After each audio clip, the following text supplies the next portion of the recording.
How's it going, everyone? It's your man, Lost Disciple, the voice box of the underground YouTube. And if I sound a little different, it's actually because I'm recording this on my iPhone in my car on break. So if the audio sounds a little bit different, that's why. At least you kind of understand a little bit of what's going on. I was gonna talk about this a couple days ago, but I didn't really have time to, and I'm kind of glad I didn't share my opinions yet because, well, a whole bunch more information on this whole topic has came out. If you're not already familiarized with the whole Your Fellow Arab situation, let me give you a quick refresh update, if you will. About like maybe a couple days ago, there's this YouTuber that goes by the name of, you guessed it, Your Fellow Arab, and he's kind of like he's like a vlogging YouTuber, I guess to say. I believe he used to stream, I think Fortnite or something way back when that was popular, and then eventually switched his content up and started doing like extreme vlogs, because he just goes to the most absurd fucking places and just does absurd things. Like, for example, he has the hanging out with a Rasta for 24 hours. That is it makes it seem like it's a very rare thing actually, but believe it or not, Jamaicans exist. There's actually a whole country just for them, actually, believe it or not. He also does things like going to Haiti while it's under a literal fucking war. Realistically, the country is in fucking shambles. And he decides to go. It's a good idea to go and meet with the head of basically the fucking militia that's overrunning and overturning the government, and that goes by the nickname of fucking barbecue. And I know I'm not talking 4th of July, but it is a sort of Independence Day joke. No, his name is actually fucking barbecue. Ridiculous, I know. So, Your Fellow Arab, he thinks it's a good idea to go to Haiti, but this is the problem. No tourists are allowed in Haiti at this point. Basically, if you're going over there, you're sneaking over there illegally while the people there are leaving illegally. So realistically, there's no reason to want to go to Haiti, but Your Fellow Arab thought it was a good idea to go anyway. How he was able to get in, I have no fucking clue.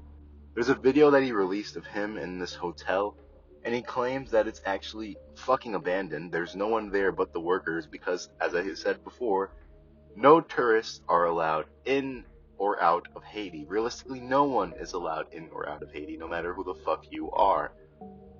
So, Your Fellow Arab decides, hey, I'm gonna go to Haiti, interview this fucking terrorist, or whatever you want to call him, militia leader, Savimbi, I don't know. He goes, he's like, I'm gonna meet this barbecue guy, and we're gonna have a jolly good fucking time, maybe share a couple cold ones with each other, I don't know.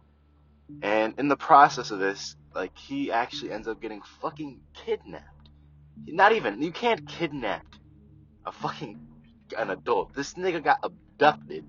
He was abducted and held for fucking ransom for 600,000 US dollars. Well, the news broke out over the internet, if you weren't familiar with it, like I said. And it was all over Twitter, YouTube, and all that other stuff. And people were basically sharing their sympathy and hoping for his safe return. Well, he kind of, at first, I was like, this is kind of crazy. But then when you start adding the fucking details together, I was already kind of smelling some bullshit, alright? Like, it's kind of like that whole, I was thinking it was like a Dennis Rodman goes to North Korea sort of thing, you know? Where, like, they're in cahoots with each other, or they're on some sort of agreement. Because the guy just does these sorts of things. This isn't his first time doing something outlandish like this. I was thinking, maybe what if there's some sort of publicity stunt, right? Because leading up to the whole interaction, there's posts of him on Twitter. I was trying to find it where he was basically just joking about getting kidnapped. Like, he was almost making it like he was conditioning the kidnapping to happen.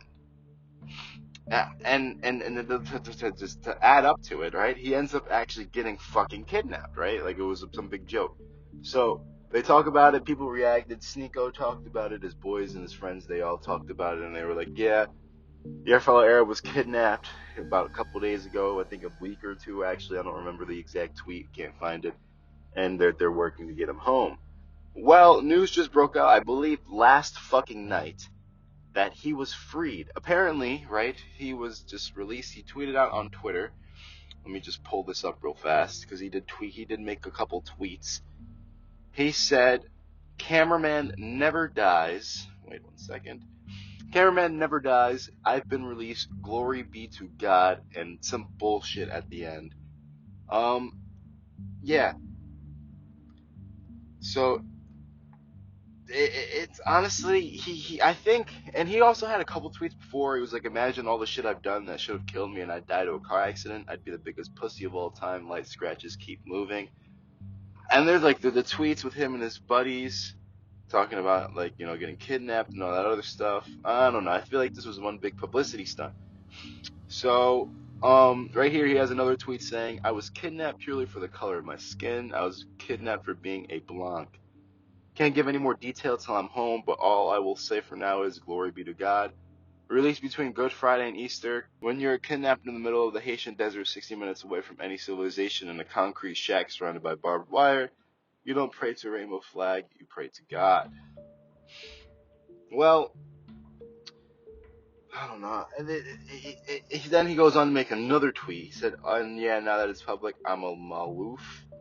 Don't know what the fuck that is. Sounds like a Pokemon. "Let that name hold the weight it should, blah, blah. What I noticed from all the replies that most of you would have died in my position. Done tweeting till the video comes out. Happy Easter, glory to God." So, okay. He tries to make it seem like it's not fake. Then he ends up fucking releasing, right, a fucking interview with this terrorist dude. And he ends up having people from the FBI's most wanted list in this video. And people are basically shit-talking him now. Almost like as if this whole thing is kind of like glorifying and adding attention to this fucking, I don't know, this fucking, what is that guy's name? Like the Conan 2012 shit. What did you call it? A villain. This guy's a fucking villain. He's giving platforms to villains. This nigga's worse than J. Jonah Jameson. No, on some real shit. It's actually getting kind of ridiculous. And look, so people are like, "So you fake the kidnapping for likes and views. People who are kidnapped in Haiti gets tortured, beaten, raped, and killed." Oh, I don't think I'm allowed to say that. "They don't get to make videos, photos, drinking and smoking cigars with gang leaders, posting that picture in your wall on top. Liar and sellout." People are just basically playing him for faking this whole interaction because he made it seem like he was kidnapped and held for ransom, and then shortly after he's having an interview posted of him smoking and chilling on the fucking internet with gang leaders that are on the FBI's most wanted list. Like I said, I'm not surprised. I kind of smelled bullshit like before this ever even fucking, when it first started happening. I want to see, right here, YouTuber, yeah, yep. I'm trying to look on YouTube to see if I see anything about him with the interview. I don't know where this is. I don't know where people seen this. I've just seen clips of it. It's got to be somewhere on fucking Twitter or something. But oh, is this on TikTok? I see it right here. Actually, it's on TikTok. It's him chilling and smoking cigars with the guys. Yeah, I'm gonna try to save this video so I can add this so you guys can fucking see it. Sending it to myself right now. There we go. Yeah, nah, this is some bullshit. Crazy. I'm not surprised though. This is why I'm not. It's the thing about content. I feel like people are always trying to push. They don't want to stay trapped in the box, so they want to keep things exciting. So they always feel like they have to do the next latest and craziest shit when you really don't fucking have to. Like eventually, right? People are gonna get to the point. I was thinking about this. I know this is completely fucking unrelated, but it has to go with the idea of the content and like breaking your neck to do the wildest, craziest shit. It's like the Mr. Beast effect. You're always trying to outdo your last video. Eventually, people are gonna get tired, and I know it's gonna happen soon, of all the crazy effects, all the crazy, outlandish bullshit, other than children, because children like that sort of thing. But eventually, people grow up, and I feel like people are eventually, right, are gonna want to seek that laid back content for the personality again. Something tells me like the soul is longing for that sort of connection. I feel like that's eventually what's gonna happen.